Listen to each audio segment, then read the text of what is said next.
اعوذ باللہ من الشیطان الرجیم، بسم اللہ الرحمن الرحیم۔ خواتین حضرات، نالج فیکٹری میں خوش آمدید۔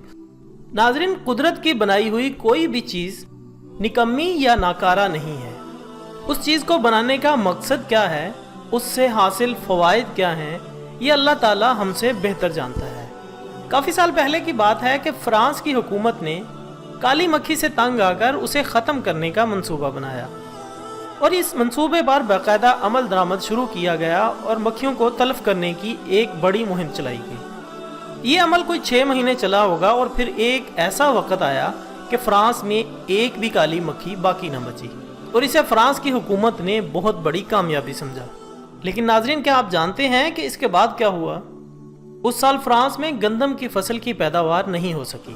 کسانوں کے ساتھ ساتھ حکومت اور زرعی ایکسپورٹرز بہت پریشان ہوئے کہ آخر ایسی کون سی خرابی پیدا ہو گئی ہے کہ گندم کے سٹے چند انچ کے ہو کر خود ہی مرجھانے لگے اور گل سڑ کر گرنے لگے۔ کافی تحقیق اور تجربوں کے بعد یہ چیز ثابت ہوئی کہ وہ کالی مکھی ان مضر اور مہلک بیکٹیریاز کو کھا جاتی تھی جو گندم کی فصل کو تباہ کرتے تھے یا اگنے سے روکتے تھے۔ چونکہ اب کوئی کالی مکھی باقی نہیں بچی، تو پھر ان بیکٹیریاز نے گندم کی فصل پر حملہ کر دیا، اور نتیجتاً فرانس میں کہیں بھی گندم کی فصل پیدا نہیں ہو سکی۔ آخر فرانس کی حکومت کو بیرون ملک سے کالی مکھیاں امپورٹ کرنی پڑی، اور پھر کہیں جا کر ان کا یہ مسئلہ حل ہوا۔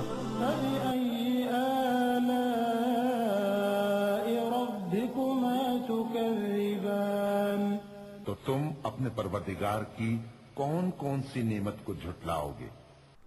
ناظرین، کیا آپ جانتے ہیں کہ روزانہ 2 کروڑ شہابیے زمین کے مدار میں داخل ہوتے ہیں، اور ان کی رفتار 30 میل فی سیکنڈ ہوتی ہے۔ اگر ان کی زمین پر بارش ہو جائے تو زمین آنن فانن ٹکڑے ٹکڑے ہو جائے۔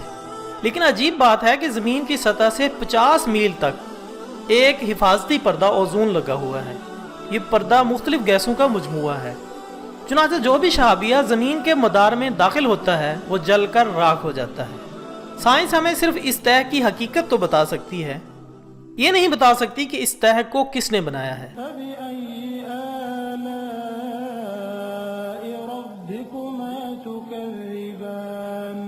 تو تم اپنے پروردگار کی کون کون سی نعمت کو جھٹلاؤ گے؟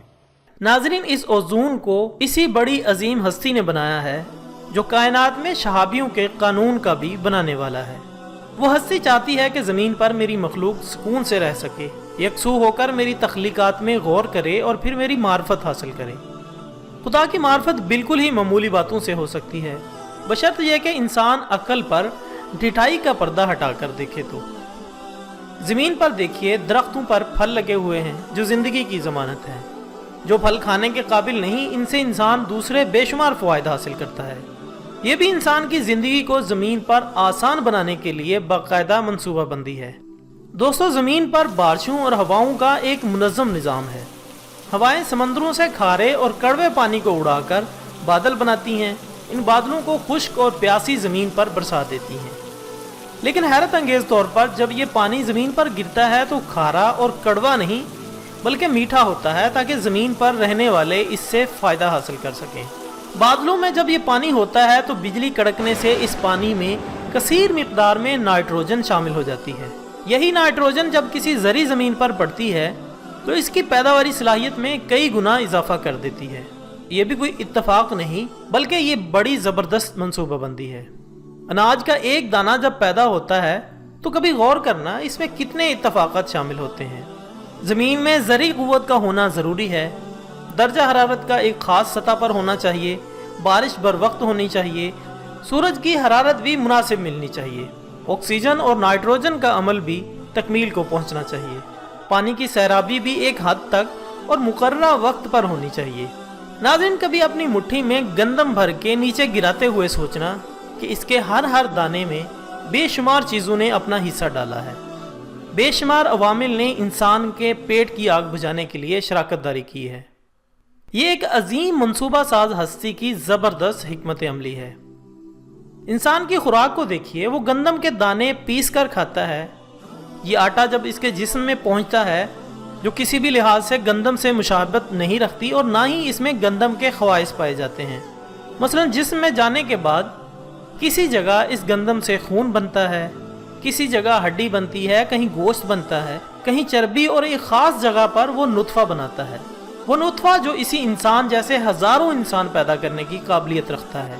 ایک اور حیرت انگیز بات دیکھیے، زمین پر انسان کو جس چیز کی جتنی ضرورت ہے وہ اتنی ہی زیادہ مقدار میں ہے، اور جس چیز کی جتنی کم ضرورت ہے وہ اتنی ہی کم ہے۔ دوستو، انسان کے لیے سب سے زیادہ ضروری چیز ہوا، آکسیجن ہے، اور زمین پر انسانوں کے لیے آکسیجن اتنی عام اور وافر ہے کہ دنیا کی کوئی چیز آکسیجن کے وجود سے خالی نہیں۔ ہوا کے بعد انسانی زندگی کے لیے سب سے اہم پانی ہے، اور پانی کے ذخیرے سمندروں، بادلوں، گلیشیئرز میں رکھ دیے گئے ہیں۔ پانی کے بعد انسان کے وجود کے لیے سب سے اہم غذا اور خوراک ہے، اور پوری زمین کو خوراک کے اگانے کی صلاحیت دے دی گئی۔ ناظرین، یہ اس عظیم ہستی کا چلایا ہوا نظام ہے جو انسان کو بنیادی ضروریات کے لیے خوار نہیں کرنا چاہتا، بلکہ اسے یکسوئی سے اپنی ذات تک پہنچنے کا موقع دینا چاہتا ہے۔ فَبِأَيِّ آلَاءِ رَبِّكُمَا تُكَذِّبَانِ؟ تو تم اپنے پروردگار کی کون کون سی نعمت کو جھٹلاؤ گے؟ ناظرین، ماں کی ممتا کو دیکھ لیں۔ جب وہ اپنے نومولود کو مامتا کے ہاتھوں پیار سے اپنے سینے سے لگاتی ہے، اس سینے پر بچے کی غذا کا چشمہ رکھا ہوا ہے۔ شروع میں بچے کا معدہ چونکہ کمزور ہوتا ہے تو ماں کا دودھ بہت پتلا ہوتا ہے۔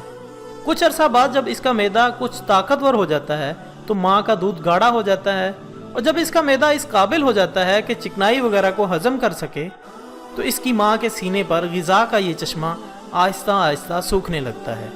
خواتین و حضرات، اللہ تعالیٰ نے کائنات میں ہر چیز کو ایک مکمل منصوبہ بندی اور خاص ضرورت کے تحت بنایا ہے۔ اللہ تعالیٰ نے کوئی بھی چیز ناکارہ پیدا نہیں کی، نہیں ہے چیز نکمی کوئی زمانے میں، کوئی برا نہیں قدرت کے کارخانے میں۔ خواتین و حضرات، علامہ اقبال کے اس شعر کے ساتھ آج کی ویڈیو کا اختتام ہوتا ہے۔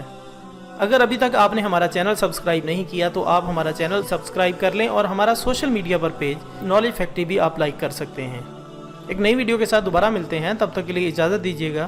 اپنا دوستوں، رشتہ داروں اور گرد و نواح کے تمام لوگوں کا بہت خیال رکھیے گا۔ اللہ حافظ۔